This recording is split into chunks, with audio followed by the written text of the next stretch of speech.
Welcome to Podcast with Joanna. Hi, and hello everyone. In this video, we are going to learn English with 20 new vocabulary by using the Psychology of Money book. And you will also know about this book. Okay, let's go. Quick question. If I gave you 10 million rupees right now, what would you do with it? Most people answer that question immediately. I'd invest it, I'd save it, I'd buy something.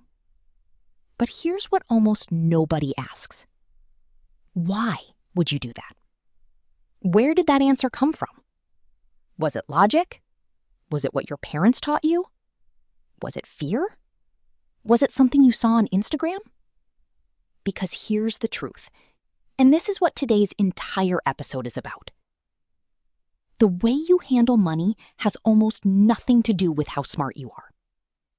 It has everything to do with your psychology, your emotions, your history, your fears, your experiences. There is a book written by Morgan Housel called The Psychology of Money. It has sold over 4 million copies worldwide. It has been translated into more than 50 languages. And it changed the way millions of people think about wealth, greed, happiness, and financial decisions. Today, we are going chapter by chapter through the first 10 chapters. And I promise you this. By the end of this episode, you will think about money completely differently. You will also learn 20 powerful vocabulary words. Words from this book, words from finance, words from psychology that will make you sound smarter, think clearer, and understand the world better. Stay with us. This one is important. Joining me today is Ria, a finance professional who has spent years helping people understand their relationship with money. She has read The Psychology of Money 4 times. 4! Each time I find something new. That's the mark of a good book. Ria, let me start with the most basic question. Why do smart people make terrible decisions with money? Because money is not a math problem. It's an emotional problem. People think finance is about numbers, interest rates, returns, calculations. And yes, those matter. But the reason people go broke, the reason people panic sell their investments, the reason people buy things they can't afford, none of that is about math. It's about fear. It's about ego. It's about what money means to them emotionally. And that is exactly what Morgan Housel explores in this book. So let's go chapter by chapter. Chapter 1 is called No One's Crazy. Chapter 1, No One's Crazy. The very first chapter makes a point that sounds simple, but is actually profound. The idea is this: everyone, every single person makes financial decisions based on their own unique personal experience with money. A person who grew up during a financial crisis thinks about risk completely differently from a person who grew up in a period of economic boom. Give me an example. Someone who grew up during the Great Depression in the 1930s, when banks collapsed, when people lost everything overnight, will keep cash under their mattress for the rest of their life. And you might look at that and say, that's irrational. You're losing money to inflation. But for them, it is completely rational because they lived through a time when banks were not safe. Their experience taught them a lesson that no textbook could unteach. Exactly. Housel's point is nobody is crazy. People make decisions that make perfect sense given what they have personally experienced. And this is why two people can look at the same financial situation, same numbers, same facts, and make completely opposite decisions. Because they are not looking at the same thing at all. They are looking at it through the lens of their entire life. Vocabulary words 1 and 2. 2 important words from this chapter. Word 1, rational. Rational means based on logic and reason rather than emotion. A rational financial decision is one based on facts and evidence. But here's what's interesting. What looks irrational from the outside can be completely rational from the inside, based on personal experience. Word 2, profound. Profound means very deep, very significant, going beyond the surface. Housel makes a profound point. Nobody is crazy. People are just responding to what they've experienced. The book had a profound impact on how I think about money. Chapter 2, Luck and Risk. This is one of my favorites. Housel opens this chapter with Bill Gates. Bill Gates attended Lakeside School, one of the only high schools in the entire world in 1968 that had a computer. One computer in the entire school. The odds of any given American student attending that school were approximately 1 in a million. Bill Gates was 1 in a million, literally. And Housel asks, how much of Bill Gates' success is his own genius? And how much is the extraordinary luck of being born in the right place at the right time to parents who could afford to send him to that specific school? That's uncomfortable to think about. Very uncomfortable. But also necessary. Because here's the flip side. Kent Evans was Bill Gates' best friend at Lakeside. He was as smart as Gates, as ambitious. He died in a mountaineering accident before he could see what his future held. Same school, same intelligence, same potential. Different outcome because of risk. Luck gave Gates the computer. Risk took Evans' life. Housel's point, when we judge successful people, we overestimate how much of their success is skill.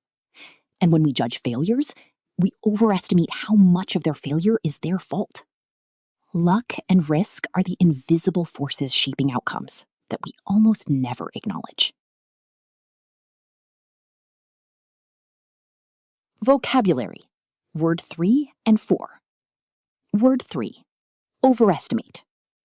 Overestimate means to judge something as larger, better, or more important than it really is. We tend to overestimate skill and underestimate luck when explaining success. The opposite is underestimate, to judge something as smaller or less important than it is. Never underestimate the role of timing in financial success. Word 4, acknowledge. Acknowledge means to accept or admit that something exists or is true. Very few successful people acknowledge the role luck played in their story.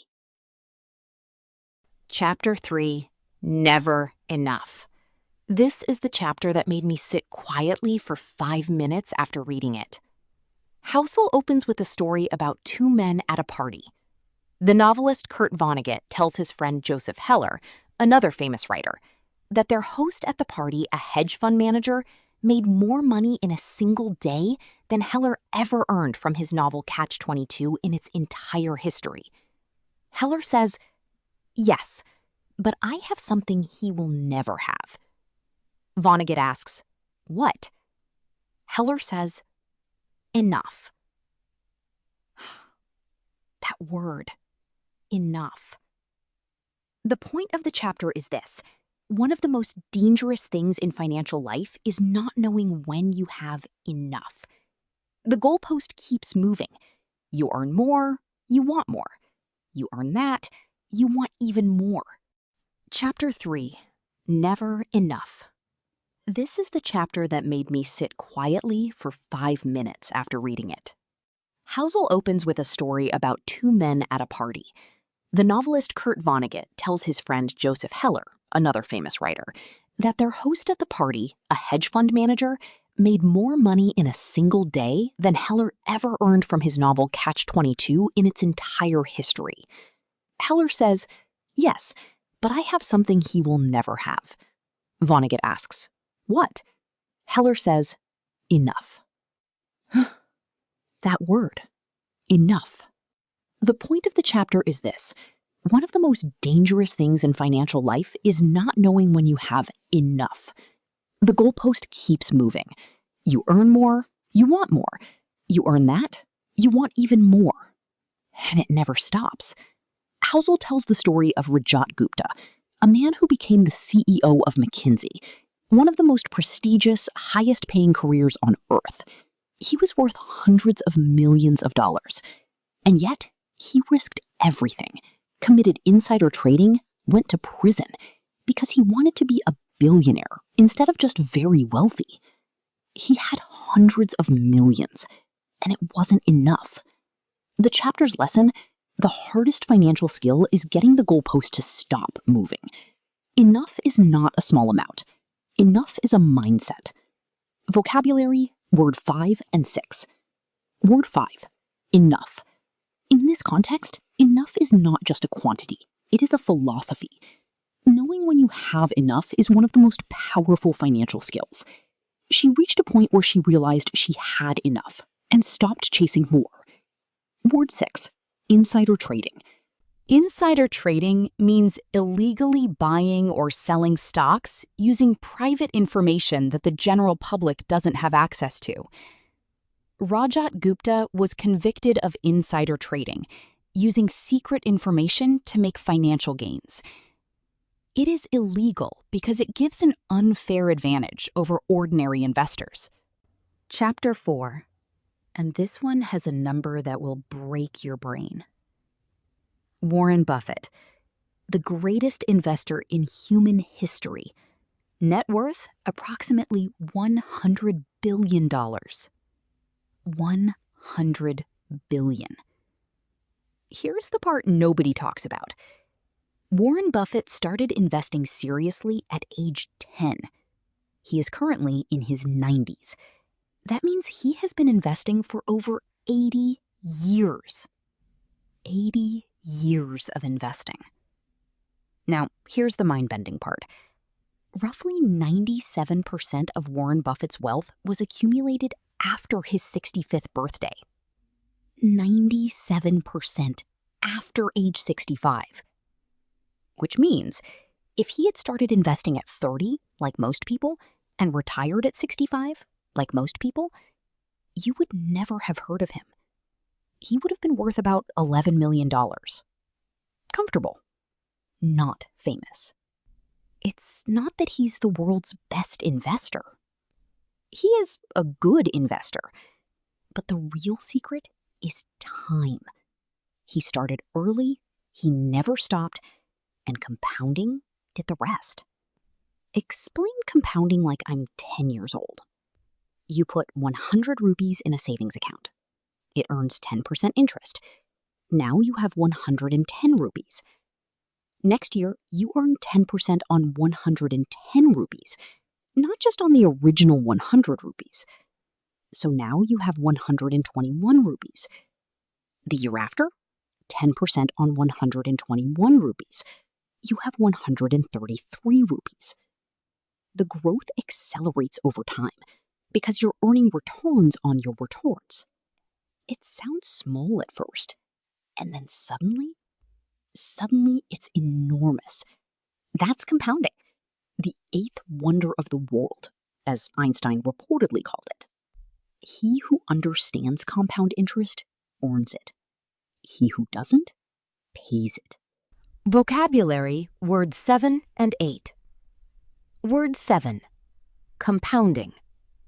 Compounding means earning returns not just on your original investment, but on all previous returns as well. Compounding is the reason starting to save early in life is so much more powerful than saving more later. The compounding of small daily habits, like reading, creates extraordinary results over years. It works for money, and it works for skills, relationships, and knowledge too. Word 8, accumulate. Accumulate means to gradually collect or build up something over time. Buffett accumulated his fortune over 8 decades of patient investing. She accumulated knowledge by reading 1 book per week for 20 years. Chapter 5, Getting Wealthy versus Staying Wealthy. 2 completely different skills. This is one of the most important distinctions in the whole book. Getting wealthy requires taking risks, being optimistic, putting yourself out there, making bold moves. Staying wealthy requires the opposite: humility, fear, paranoia, saving what you have. The same personality that makes someone rich can make them lose it all. Exactly. Jesse Livermore, one of the greatest stock traders in American history, made $100 million in a single year in 1929. At the time, that was an almost incomprehensible amount. And then he kept trading, kept taking risks, lost everything. The skill that made him rich, taking huge risks, eventually destroyed him. Housel's lesson: survival is the most important financial skill of all. You cannot benefit from compounding if you go broke first. The single most important financial goal is simply don't lose. Stay in the game. Keep going. Don't lose sounds so boring compared to get rich. It sounds boring, but the people who become truly wealthy over time, they're not the ones who made the biggest bets. They were the ones who stayed in the game the longest. Vocabulary, word 9 and 10. Word 9, paranoia. Paranoia means an excessive or irrational fear that something bad will happen. In the context of money, a healthy level of financial paranoia, always having a safety net, is actually wise. Housel argues that a little financial paranoia is healthy.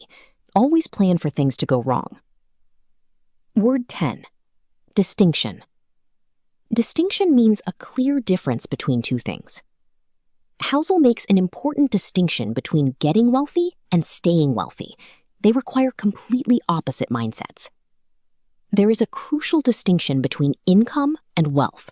A high salary doesn't automatically create wealth. Chapter 6, Tails, You Win. This sounds like a coin flip, but it's so much deeper. The concept is about tail events, rare, extreme outcomes that have an enormous impact. In investing, a small number of investments produce almost all of the returns. The majority of investments are average or even losses.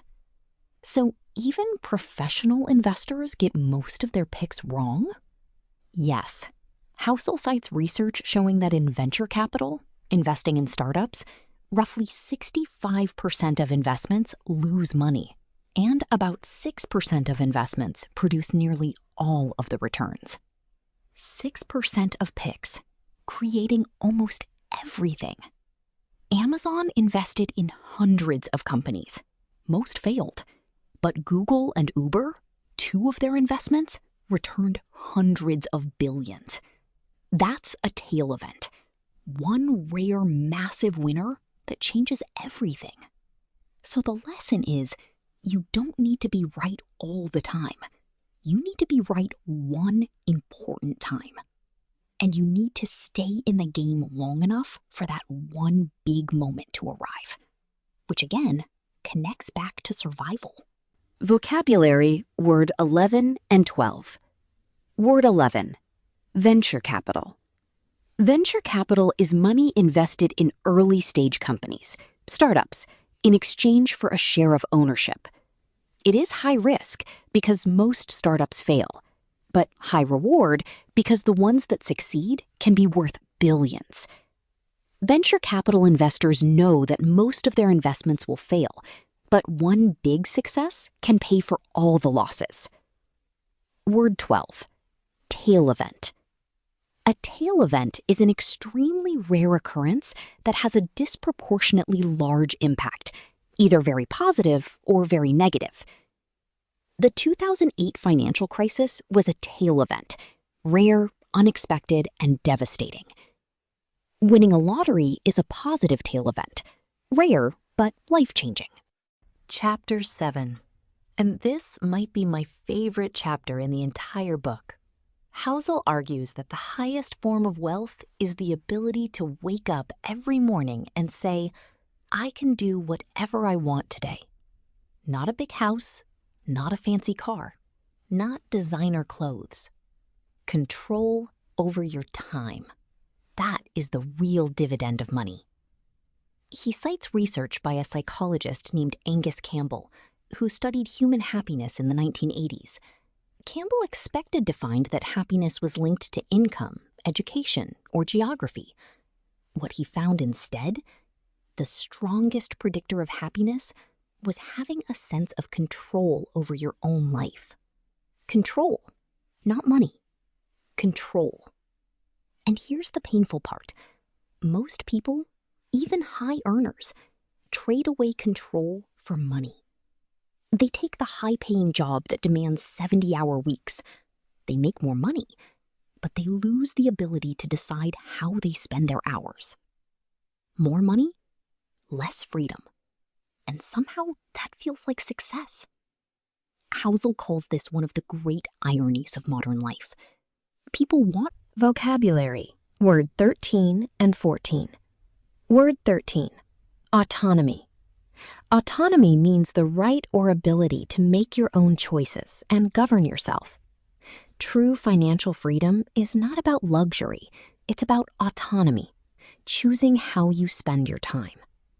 She left her corporate job, not for more money, but for greater autonomy over her daily life.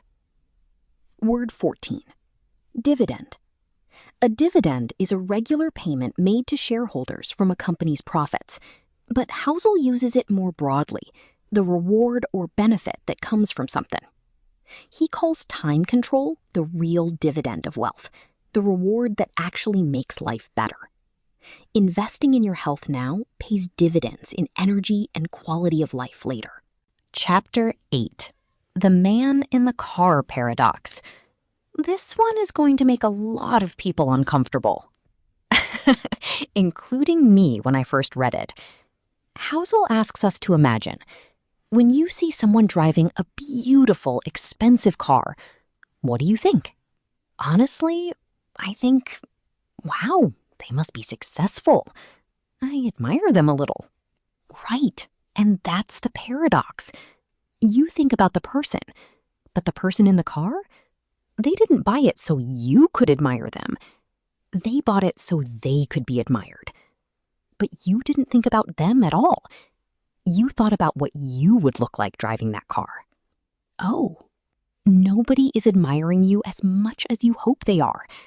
They're too busy thinking about themselves. So people spend money to signal success to people who are not actually paying attention. Housel says, humility, kindness, and empathy will bring you more respect than any number of fast cars. That is genuinely humbling. The paradox? We buy things to be admired, but the people we want to admire us want to be admired too. So they're thinking about their image, not yours. We are all performing for an audience that isn't watching. Vocabulary, word 15 and 16. Word 15, paradox. A paradox is a situation or statement that seems contradictory or impossible, but is actually true. The man in the car paradox. We buy expensive things to impress people, but those people aren't actually impressed by us. The paradox of choice. Having more options often makes us less happy, not more. Word 16, empathy. Empathy means understanding and sharing the feelings of another person, putting yourself in their shoes. Housel argues that empathy, truly understanding others, creates more genuine respect than any material display of wealth. Good financial advisors need technical knowledge and empathy, understanding what money means emotionally to their clients. Vocabulary, words 17 and 18. Word 17, assets. Assets are things you own that have value. Savings, investments, property, businesses. Real wealth consists of assets, things that grow or hold value over time. True wealth is measured by the assets you hold, not the lifestyle you display. She built her wealth quietly through assets, index funds, real estate, and a small business. Word 18, liability. A liability is something you owe, a debt, a loan, an obligation. An expensive car bought on finance is a liability. It costs you money every month and loses value over time. Understanding the difference between assets and liabilities is one of the most fundamental financial concepts. Assets put money in your pocket. Liabilities take money out. Chapter 10, Save Money. Joanna says, Chapter 10, Save Money. The most straightforward title in the book, but the content is anything but obvious. Rhea says, most financial advice says, save money to reach a specific goal. Save for a house, save for retirement, save for your children's education. Housel says something different. What does he say? Save money for no specific reason. Save money simply because having savings gives you flexibility, the ability to respond to opportunities and problems when they arise.